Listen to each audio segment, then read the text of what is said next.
Hi, I'm Ed Gillespie. I'm the former co-founder of Futerra. I'm a director of Greenpeace UK. I facilitate with the Forward Institute programme on responsible leadership back in the UK, and also work as an investor and mentor with a whole bunch of small entrepreneurial disruptive startup businesses. And why are you in Norway? Why am I in Norway? I have a deep passion and affiliation with the country, but the reason I'm here is Karen Landmark. Actually, we have known each other for probably 15 years, and so she invites me over to provide provocation and inspiration at events like this, and I've been speaking this morning at the Cuban cluster conference, which talking about why the kind of sustainability challenge is so urgent and pressured right now, but also how that creates enormous opportunity for doing things better. And one of the questions that you received from the audience was, how can we get our leaderboards to do what you're asking us to do? How can you get the C-suite into your way of thinking? Yeah, I mean, the first response to that is there is no magic bullet or set formula. I often think one of the ways of going in is to identify perhaps the most receptive member of the board and try and work with them on how you might pitch your ideas or ambitions to their peers. So it's like finding an insider who might be sympathetic or already aligned with the sustainability agenda.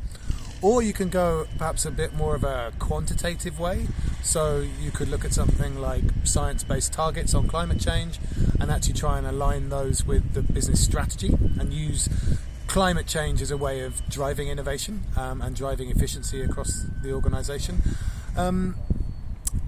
Equally, the other way to do it is to try and do a survey or incorporate into a survey of people in the organisation to show that actually employees are very engaged and very personally concerned with these big sustainability challenges, and use that as a lever to say, actually, this business cares and the C-suite needs to respond to the concerns of its employees and to do things differently.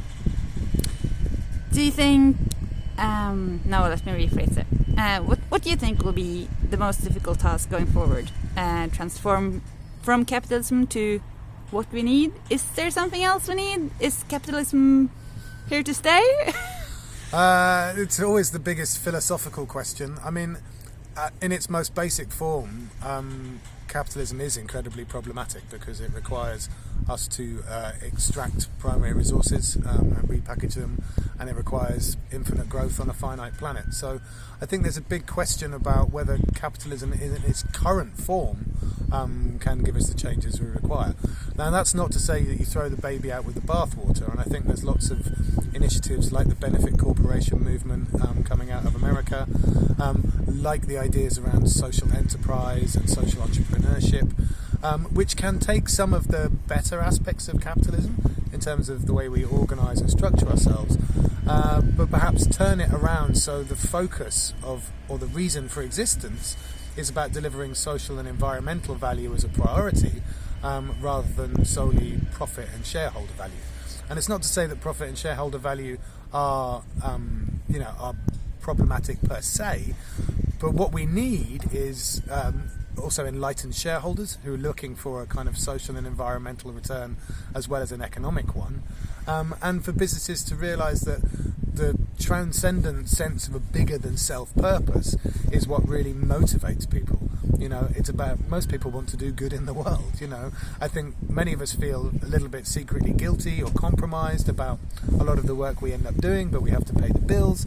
So it's about being our better selves, and when we add that together, forming better organisations which create a better impact on the world.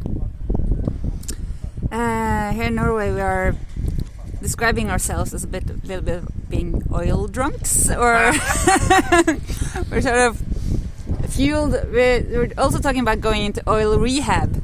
Yeah. Do you have any advice on how to make the transition? Yeah, I'm going to say I totally understand that. You guys are perhaps the best example in the world of how the mineral wealth of a nation has been captured for the benefit of the nation. And so I think when you look at the extraordinary quality of life that you enjoy here, and your generosity internationally, that you can see why that people would be oil drunk, because it's brought so many good things to the country. That said, we've made multiple energy transitions before.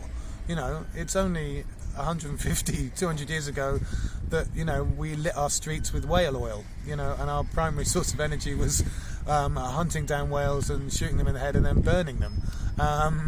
So we've made these transitions. We've made this shift from biomass to coal and then into oil and gas, and we're in the middle of the next transition now, which is to a renewable energy powered world, using solar, wind, wave, tidal, geothermal, all of those different components. And so and I think that's the shakedown that's happening now. And transitions are always a little bit uncomfortable because there are winners and there are losers. And the question is when do you make the move yourself? And if you're doing incredibly well economically out of the old system, it's painful to transition to the new system, but not impossible. And I think we're already seeing economies around the world beginning to do that. Cool. Any further advice to Norwegian industry, businesses in general? Yeah, I think it's about the creative imagination of what is possible. I think the biggest challenge we face for the future is when we simply think it's an extrapolation of the status quo, that it's some kind of extension of business as usual as we currently know it. And in actual fact, nature is all about dynamic system change. There's equilibrium, but equally there's disruptive moments where things move at large scale quite quickly. And I think the challenge for Norway is to have that courage and that creative imagination to imagine better and to think differently, and then to make it happen.